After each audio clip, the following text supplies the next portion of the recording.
लोक शर्मा। इस पार्टी की तरफ से मैं इस वीरों की भूमि, इस गुरुओं की भूमि, इस तमाम देवी देवताओं की भूमि, नदियों की भूमि, स्वतंत्रता सेनानियों की भूमि, त्याग और तपस्या की भूमि, पंजाब और खास तौर पर होशियारपुर की इस भूमि को मैं कांग्रेस पार्टी की तरफ से नमन करना चाहूंगा। साथियों, मैं भी बहुत लंबे समय से मीडिया के साथ जुड़ा रहा।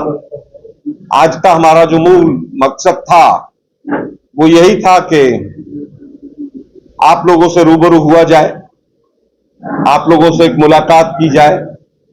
जैसा कि आप सभी लोग जानते हैं कि पंजाब में 4 जगह बाई इलेक्शन हैं और उसमें से आपके जिले की एक सीट छिब्बेवाल है। यहां के लिए भी चुनाव अनाउंस हो चुका है और 13 तारीख जो आने वाले महीने की नवंबर की है, यहां पर वोटिंग होगी। एक विषय यह है।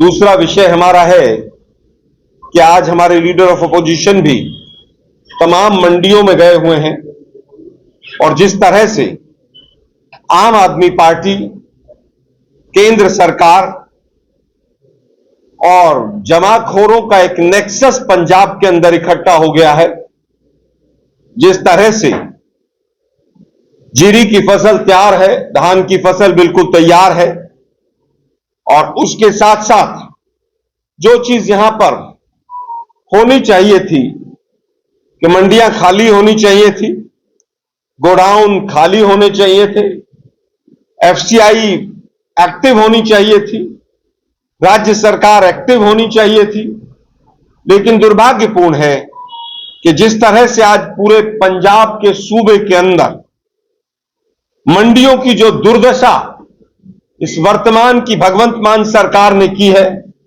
ये पूरा देश देख रहा है। एक तरफ ये वो पंजाब की भूमि है जो भूमि पूरे देश को यहां से अन्न देती है और दूसरी तरफ वो लोग आकर सत्ता पर काबिज हो गए हैं जिन्होंने लगभग 2.5 साल पहले बड़े बड़े वायदे किए पंजाब की जनता से। हम आएंगे तो पता नहीं क्या क्या हो जाएगा, ये फ्री हो जाएगा, वो फ्री हो जाएगा, किसान खुशहाल हो जाएगा। लेकिन दुर्भाग्य है कि इन्हीं की गलती की वजह से जिस तरह से इन्होंने मिसमैनेजमेंट किया है और खास तौर पर दोनों सरकारें, चाहे वो केंद्र की हो और चाहे राज्य की हो, दोनों बराबर की भागीदार हैं इसके अंदर। अभी पीछे भी हमारे यहां से एक पूर्व सांसद बीजेपी में गए जो वर्तमान में केंद्र में मंत्री भी हैं, उन्होंने एक फोटोशूट भी कराया केंद्रीय मंत्री के साथ कि हम इस विषय को लेकर संवेदनशील हैं। लगभग 1 हफ्ता होने के बाद भी मंडियों की वैसी दुर्दशा है। आज न बारदाना है, न मंडियों से माल निकला है और खास तौर पर कुछ ऐसे बीज हैं, ऐसी वैरायटी हैं जिनको उम्मीद ये थी कि सरकार उनको तुरंत खरीदारी करेगी।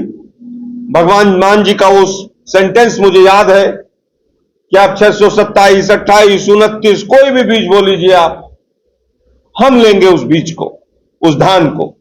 लेकिन दुर्भाग्य यह है बारिश ज्यादा हुई, किसान वैसे ही परेशान था, धान गिर गई, कटाई में भी दिक्कत आई, कंबाइन चलने में भी दिक्कत आई और आज हालत यह है कि जहां लगभग 1.5 लाख टन माल पर डे मंडियों में जा रहा है, अगले 10 दिन में यह माल बढ़कर लगभग 6 लाख टन प्रतिदिन हो जाएगा। जब 1.5 लाख टन में भी इतनी दिक्कत मंडियों में आ रही है कि 3-3, 4-4 दिन तक ट्रैक्टर ट्रॉली लेकर किसान वहीं मंडी के बाहर है, माल उसका अंदर पड़ा हुआ है, एमएसपी तो बहुत दूर की बात है, जो उचित उसका वाजिब मूल्य है वो मिलने में भी दिक्कत आ रही है। पिछले साल भी शैलर इंडस्ट्री ने भी इस निकम्मी सरकार की वजह से लगभग 6,000 करोड़ का नुकसान उठाया था और इस बार वापस शैलर इंडस्ट्री भी पूरी तरह से घाटे में जा रही है। हो यह रहा है कि जो 3 काले कृषि कानून आए थे वो सब इन्हीं चीजों को मैनेज करने के लिए आए थे कि आज जब मंडी से माल नहीं उठेगा किसान परेशान होगा तो स्वाभाविक है कि किसान औने पौने दाम में, सस्ते दाम में अपने माल को बेचने के लिए मजबूर होगा और तमाम जो धनाढ़ व्यापारी हैं उनके एजेंट इस माल को यहां पर खरीदेंगे।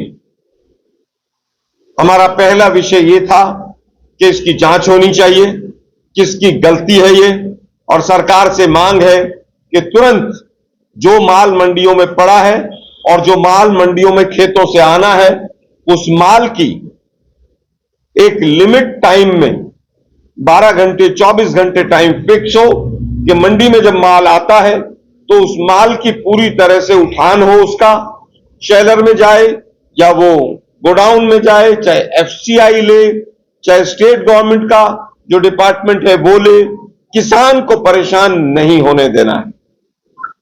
दूसरा विषय साथियों, छिब्बेवाल का जो आपका विधानसभा का चुनाव है उससे संबंधित हम दोनों सेक्रेटरी एआईसीसी, यहां की जो लीडरशिप आपकी जिले की है, आपकी लोकसभा की है, उसके साथ आज मिलने के लिए आए हैं। कल भी हमारी एक विस्तृत बैठक चंडीगढ़ में हुई थी, तमाम कैंडिडेट्स को लेकर भी एक स्क्रीनिंग हमने कल की थी। लगभग 15 कैंडिडेट्स यहां पर टिकटार्थी हैं जो टिकट मांग रहे हैं। हम 1 से 2 दिन में इसकी स्क्रूटनी करके, शॉर्ट लिस्ट करके हम AICC all India Congress committee में अनुमोदन अपना भेज देंगे। आपकी स्टेट की जो लीडरशिप है, चाहे वो पीसीसी प्रेसिडेंट हो, चाहे लीडर ऑफ अपोजिशन बाजवा जी हो, सब से विचार विमर्श और चर्चा हुई है। आज चन्नी जी से भी बात हुई और भी तमाम जो सीनियर लीडर्स हैं उनसे सभी से हमारी बातचीत हुई। 1 या 2 दिन में हम एक अच्छा कैंडिडेट आप लोगों के बीच में सेलेक्ट करके हम देंगे और हम उम्मीद करते हैं कि आप लोग जिस तरह का आज प्रदेश में हाल है, चाहे वो ड्रग्स की बात हो, चाहे वो किसानों की हालत हो, चाहे वो बढ़ता हुआ इस प्रदेश के ऊपर कर्जा हो, और चाहे जिस भी तरह से लॉ एंड ऑर्डर की जो सिचुएशन है, आज जिस तरह से पूरे पंजाब में गैंगस्टर और माफिया राज स्थापित हो गया है, जेलों से और फोनों से जिस तरह से वसूली का धंधा चल रहा है, हम उम्मीद करते हैं कि इस सरकार को सबक सिखाने के लिए, हमारी बातों को जनता तक पहुंचाने के लिए, जो ये लोकतंत्र का चौथा स्तंभ मेरे सामने है, मीडिया के जो मेरे साथी हैं, ये हमारा साथ देंगे और हम जनता तक अपनी बात सुचारू रूप से पहुंचा पाएंगे। हम सब लोग आपके बीच में अगले 15 दिन रहेंगे, जब तक 20 दिन चुनाव का रहेगा, 13 तारीख तक। आप लोगों के जितने सवाल होंगे, जितनी जिज्ञासाएं होंगी, हम आपसे विस्तृत चर्चा करते रहेंगे। साथ के साथ यहां की क्या समस्याएं हैं, मैं भी मीडिया के साथ, प्रेस के साथ बहुत लंबे समय से जुड़ा रहा हूं, आपसे भी बहुत कुछ सीखने को मिलेगा। सर, कांग्रेस अब आपके जो भी सवाल दोनों विषयों पर हों, पहले हम धान और किसान वाले विषय पर ले लेते हैं, दूसरा फिर हम छिब्बेवाल पर आ जाते हैं। मैं पुनः अपनी लीडरशिप का धन्यवाद करता हूं कि उन्होंने मुझे यहां पर बुलाकर, अरोड़ा साहब हैं, डोगरा साहब हैं, सभी ने मौका दिया। अब आपके प्रश्न सादर आमंत्रित। सर, कांग्रेस अपनी पार्टी से करेगी या कोई बाहर से भी निशाना है कि कहीं और किसी पार्टी से? अभी तक जो डिस्कशन हुई है, वो स्क्रीनिंग जो भी हुई है उसमें जो भी हमारे पार्टी के कार्यकर्ता हैं उन्हीं के ऊपर अभी तक चर्चा हुई है। उसके बाहर अभी तक कोई चर्चा अभी तक नहीं हुई। सर, जो मीटिंग आप कर रहे हैं, छिब्बेवाल के तो कोई बंदे हैं नहीं इसमें, मतलब पार्टी लीडर कोई, सारे तो होशियारपुर दे में गए। इलेक्शन होना छिब्बेवाल दे विच है, रणनीति होशियारपुर दे विच, इसका नुकसान नहीं होना सकता? देखिए, बहुत ज्यादा दूर नहीं है छिब्बेवाल, होशियारपुर से बहुत दूर नहीं है। मुझे नहीं लगता 10-12 किलोमीटर के बाद, 8 किलोमीटर के बाद कंस्टिट्यूएंसी शुरू हो जाती है। और विधानसभा का चुनाव को पंचायत का चुनाव नहीं है कि केवल गांव में ही जाकर वहां की रणनीति बनेगी। डिस्ट्रिक्ट हेडक्वार्टर है, मुझे कहीं उस पर कोई प्रश्न चिन्ह नजर नहीं आता है। छिब्बेवाल से भी जुड़े हुए लोग हैं यहाँ पर। रास्ते में हमारा छिब्बेवाल में भी कुछ लोगों ने स्वागत भी किया। मुझे नहीं लगता कि उसमें कहीं पर कोई दिक्कत है। सर, कांग्रेस में गुटबाजी बहुत है सर, लोकसभा चुनाव में उसका नतीजा भी सामने आया है, कैसे निकलेंगे आप सर गुटबाजी? देखिए, गुटबाजी किसी भी लोकतांत्रिक पार्टी में स्वाभाविक एक प्रक्रिया है और सकारात्मक प्रतियोगिता होना कहीं पर कोई दिक्कत नहीं, चाहे हमारी पार्टी हो, बीजेपी हो, चाहे वो केजरीवाल की पार्टी हो, कोई भी पार्टी हो और कोई भी राज्य हो, वहां पर गुटबाजी भी होती है, वहां पर लोग आगे बढ़ना भी चाहते हैं और वहां पर टिकटार्थियों की संख्या भी होती है, टिकट एक को ही मिलता है। आप निश्चिंत रहिए, इस बार हम डायरेक्टली मॉनिटर करेंगे और इस बार किसी भी तरह की गुटबाजी या कोई पार्टी के खिलाफ काम करेगा उसको बिल्कुल बर्दाश्त नहीं किया जाएगा। जो हाथ का निशान, पंजे का निशान लेकर जनता के बीच में जाएगा वही कांग्रेस है और उसके खिलाफ अगर एक भी व्यक्ति काम करेगा, हम स्टेट लीडरशिप के साथ बात करके सख्त फैसले लेंगे। आप इंडिया लेवल पे हो तो आपसे एक क्वेश्चन बनता है, नए नए हथकंडे अपना लिए कांग्रेस हर इलेक्शन में, जैसे फिर पहले आप इंडिया अलायंस में थी, आम आदमी पार्टी को एक कह रहे थे, पंजाब में आप नहीं, पहले भी लोकसभा में भी हमने अलग अलग चुनाव लड़ा था। इंडिया अलायंस एक टाइम में ऐसा भी आया था ना कि हाईकमांड एक मिनट, इंडिया अलायंस नहीं सर, आप दिल्ली और हरियाणा में यार, क्या सवाल कर रहे हो ना सर, पंजाब में अलग लड़े। सवाल वही है, मैं उत्तर दे दूं? हाँ जी, मैं उत्तर दे दूं? उन्होंने सवाल पूछा है। देखिए, इंडिया अलायंस एक बड़ा अलायंस था, वहां पर मोदी जी को गिराना था। यहां की स्टेट लीडरशिप ना उस समय तैयार थी ना आज तैयार है। दिल्ली की लीडरशिप से भी जब बात हुई तब भी दो मत थे पार्टी के अंदर, लेकिन इंडिया अलायंस में क्योंकि 40 के करीब दल थे तो उनको साथ रखना इंपॉर्टेंट था, वहां पर हमने उनको रखा। हरियाणा में भी इसी तरह की चर्चा आई कि उनको साथ रखा जाए। हरियाणा में भी एक सकारात्मक बातचीत शुरू हुई, ऐसा नहीं कि बातचीत वहां भी शुरू नहीं, लेकिन वहां की स्टेट लीडरशिप भी कहीं ना कहीं इसके विरोध में थी। और उसके बाद अगर हरियाणा में भी इंडिया अलायंस के मामले में किसी ने पहल तोड़ने की गठबंधन, तो वो आम आदमी पार्टी था। उन्होंने पहली अपनी लिस्ट जो थी 20 लोगों की वो अपनी डिक्लेयर की। जी, मतलब आप ये मानते हो कि कांग्रेस जो है मोदी को हराने के लिए किसी भी अच्छी बुरी पार्टी के साथ जुड़ सकती है? नहीं, ऐसा नहीं है कि अच्छी बुरी पार्टी के साथ। फिर आप यहाँ पे सुनिए ना भाई, सुनिए ना, बात अच्छी और बुरी की नहीं।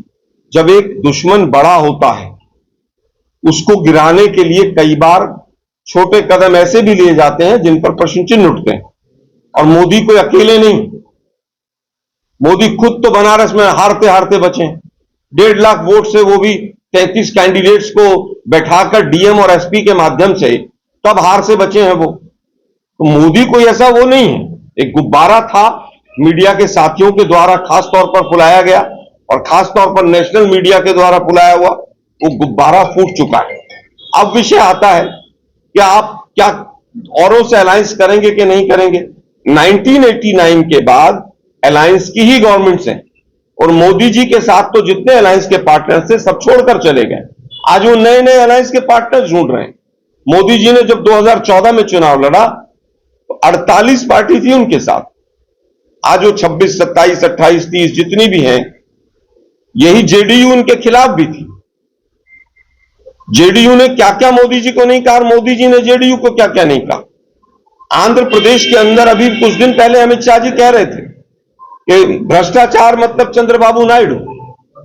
6 महीने पहले मेघालय में जो चुनाव था वहां पर वो मोदी जी ने मंच से कहा कि ये सरकार 15 दिन में पूरी जेल में चली जाए, और उसके 3 दिन 4 दिन के बाद, चुनाव के बाद, उन्हीं लोगों के साथ सरकार बनाई।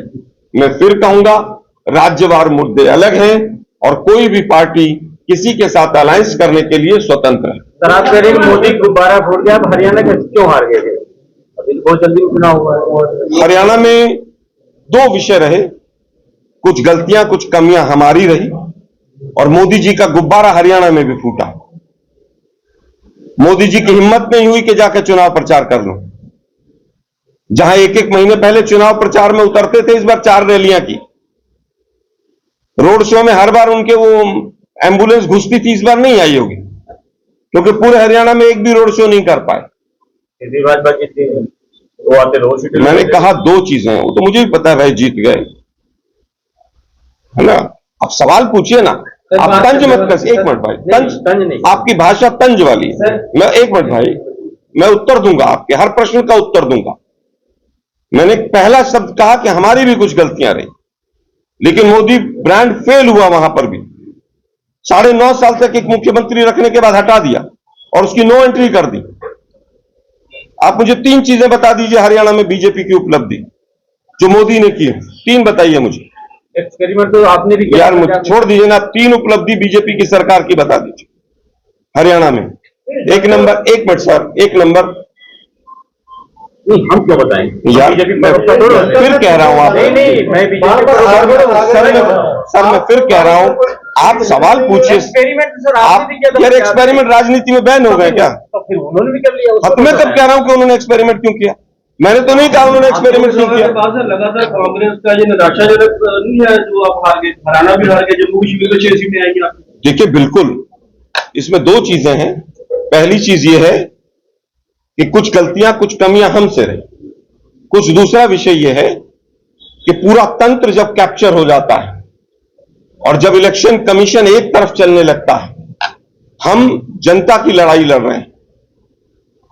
ईवीएम बंद होने के बाद 8-8, 9-9% वोट कैसे बढ़ रहा है, बीजेपी के किसी प्रवक्ता से पूछिएगा और उत्तर लीजिएगा उनसे कि ईवीएम में 4 दिन के बाद भी 99% बैटरी कैसे है। कल ही सुप्रीम कोर्ट में मैटर एक्सेप्ट हुआ और इलेक्शन कमीशन को तलब किया गया। हम दोनों लड़ाई लड़ रहे हैं। उसके बाद भी मैं कहूंगा कि कुछ कमियां, कुछ गलतियां हमसे भी रही।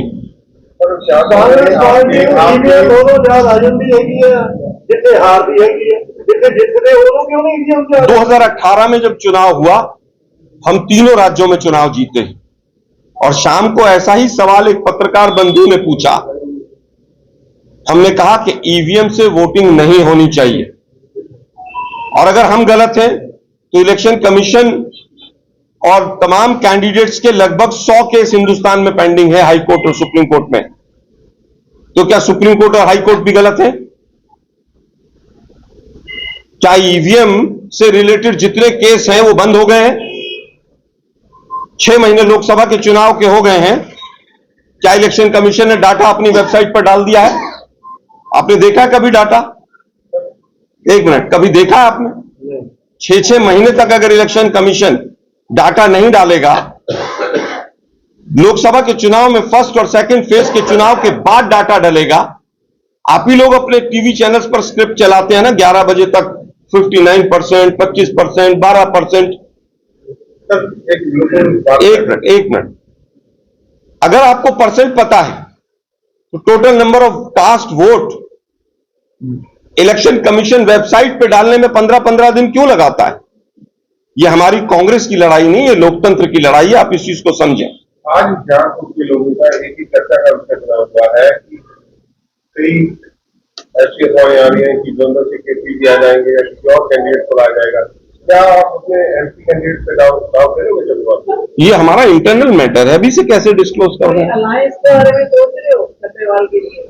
जीत कैसे आप बोल रहे हो कि जीत के लिए नहीं, कोई अलायंस नहीं होगा। 4 सीटों पर कांग्रेस अकेले लड़ेगी। मुद्दा क्या रहेगा सर? महिला उम्मीदवार पे दाव लगाएगी कांग्रेस पार्टी या पुरुष उम्मीदवार पे विचार करेंगे? देखिए, महिला और पुरुष हमारे लिए दोनों सम्मानित हैं, कोई भी हो सकता है। मुद्दा क्या रहेगा सर इलेक्शन में? आप इलेक्शन में जो सरकार का फेलियर है, इतनी नाकामियां जो मैंने गिनाई है, यही मुद्दा रहेगा। मुझे पिछले काफी समय से देखने आ रहा है कि कांग्रेस के जो फ्रंटल ऑर्गेनाइजेशन है, चाहे वो सेवा दल है, या महिला कांग्रेस है, उनकी सक्रियता कहीं नजर नहीं आ रही।